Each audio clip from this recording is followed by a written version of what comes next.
फिर हम आते हैं डायूरेटिक्स पे। जो डायूरेटिक्स है ना, वो फर्स्ट लाइन थेरेपी होती है for both systolic and diastolic heart failure. अब डायूरेटिक्स में हमारे पास क्या है कि इन्होंने पहले बात की हुई है लूप डायूरेटिक जो कि फ्यूरोसेमाइड है, उसकी बात लिखी हुई है कि it is use for immediate reduction of the pulmonary congestion.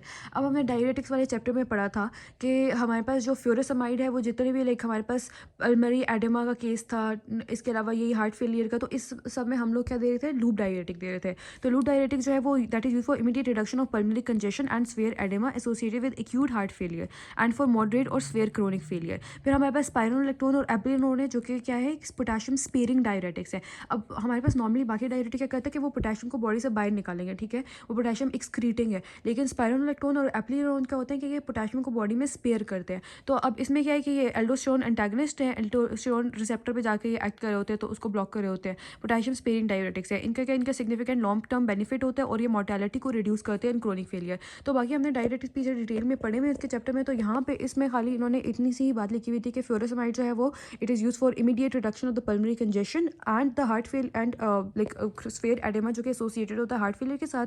और जो स्पाइरोलेक्टोन और एप्रिनोन है ना, वो हम लोग यूज़ करते हैं, उनके लॉन्ग टर्म बेनिफिट्स होते हैं in reducing the mortality of the chronic heart failure. फिर हम लोग आते हैं एंजियोटेंसिन एंटागनिस्ट, उसमें हमारे पास एस इनहिबिटर्स और आर्ब्स आ जाते हैं, वो भी हमने पीछे चैप्टर्स में पढ़े हुए हैं। एस इनहिबिटर और आर्ब्स का मैकेनिज्म ऑफ एक्शन, यहाँ पे इसके खाली ये पॉइंट्स लिखे हुए थे कि ये मोर्टेलिटी को और मॉर्बिडिटी को रिड्यूस करेगा, और हम लोग इसको कंसीडर करते हैं along with diuretics to the first line. तो फर्स्ट लाइन ट्रीटमेंट में हम लोगों ने जैसे पीछे भी पढ़ा था कि क्रोनिक हार्ट फेलियर में कि हम लोग डायरेटिक्स देते हैं और हम लोग क्या देते हैं, एस इनहिबिटर्स और आर्ब देते हैं। तो फर्स्ट लाइन ट्रीटमेंट हमारे पास डायरेटिक्स और एस इनहिबिटर्स और आर्ब्स होता है क्रोनिक हार्ट फेलियर के लिए। फिर हमारे पास आता है बीटा एगोनिस्ट। बीटा एगोनिस्ट में पड़ता है जो कि हम एक्यूट हार्ट फेलियर के लिए दे रहे थे, डोब्यूटामिन डोपामिन। ये they are used in acute failure with systolic function is markedly depressed, ठीक है। अब एक्यूट जो बीटा एगोनिस्ट है दैट इज कॉन्ट्रा इंडिकेटेड इन, अब क्रोनिक हार्ट फेलियर में हम लोग बीटा एगोनिस्ट क्यों नहीं देते, क्योंकि इसमें ये दो रीजन है। एक तो ये एरिथमोजेनिक होते हैं तो हमने इसको क्रोनिक में नहीं देना होता, दूसरा ये कि इनकी ऑरल एफिकेसी इतनी अच्छी नहीं होती तो हम इसको क्रोनिक में नहीं देते, तो हम एक्यूट में इसको दे देंगे, ठीक है। इसमें बीटा एगोनिस्ट का बस इतना ही लिखा होता है, dobutamine dopamine used in acute failure in which systolic function is markedly depressed, और इसका कॉन्ट्राइंडिकेशन लिखा हुआ था।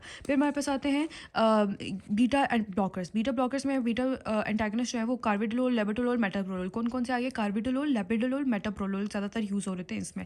इसको हम क्रोनिक हार्ट फेलियर में यूज़ करेंगे हम, it is Contra indicated in acute heart failure, ठीक है। अब इसका क्या लिखा हुआ है कि it block the changes that occur due to chronic activation of the sympathetic nervous system. जो बीटा ब्लॉकर्स है ना, वो क्या करते हैं कि जो क्रोनिक, जो हमारे पास चेंजेस होनी होती है ना, जो चेंजेस किसकी वजह से हो रही होती है, chronic activation of sympathetic nervous system, उसको वो ब्लॉक कर देते हैं, ठीक है। सिंपैथेटिक नर्वस सिस्टम की वजह से जो क्रोनिक चेंजेस आनी थी, बीटा ब्लॉकर्स ने उनको ब्लॉक कर दिया। इसमें कौन कौन सी चीज़ें थी, जैसे डिक्रीजिंग हार्ट रेट और inhibiting the release of renin, तो ये सारी जो है ना इनको ब्लॉक कर देता है। अब दूसरा ये कि प्रिवेंट करता है direct deleterious effect of the norepinephrine on the cardiac muscle fibre, decreasing the remodelling. हमने पढ़ता है कि रीमॉडलिंग रिड्यूस करने में हम लोग बीटा ब्लॉकर्स को यूज़ कर रहे होते हैं, तो ये रीमॉडलिंग को रिड्यूस करता है, हाइपरट्रॉफी को रिड्यूस करता है और सेल डेथ को रिड्यूस करेगा। कैसे रिड्यूस करेगा कि जो नॉरएपिनेफ्रिन के डिलीटेरियस इफेक्ट्स है ना कार्डियक मसल फाइबर्स पे, ये उनको प्रिवेंट करके रीमॉडलिंग को रिड्यूस करेगा, ठीक है। तो इसके बारे में हमने यही पॉइंट्स यहाँ पे लिखे हुए कि it block the changes that occur due to chronic activation of the sympathetic nervous system including decreasing heart rate, inhibiting the release of renin, ठीक है। बीटा ब्लॉकर्स ने क्या करना है, ये इनका फंक्शन है बीटा ब्लॉकर्स का कि इन्होंने हार्ट रेट को डिक्रीज करना है और दूसरा इन्होंने क्या करना है कि रिलीज ऑफ रेनिन को इनहिबिट करना है। अब यही रीज़न है कि हम लोग बीटा एंटागनिस्ट, बीटा ब्लॉकर्स को एक्यूट में नहीं देते, क्योंकि एक्यूट हार्ट फेलियर में हमने हार्ट रेट को डिक्रीज नहीं करना होता, ठीक है। एक्यूट हार्ट फेलियर में हार्ट ऑलरेडी एक उसमें इस्कीमिक कंडीशन में जा रहा होता है, ब्लड फ्लो कम होता है, तो उसमें अगर हम हार्ट रेट भी कम कर देंगे तो उसको इतनी ऑक्सीजन, इतना ब्लड नहीं मिलेगा। इसलिए क्रोनिक में ये ठीक है, ठीक है, क्रोनिक हार्ट फेलियर में हम ये दे सकते हैं, लेकिन एक्यूट में ये नहीं देंगे, ठीक है। और इसके अलावा ये रिलीज ऑफ रेनिन को भी इनहिबिट करता है।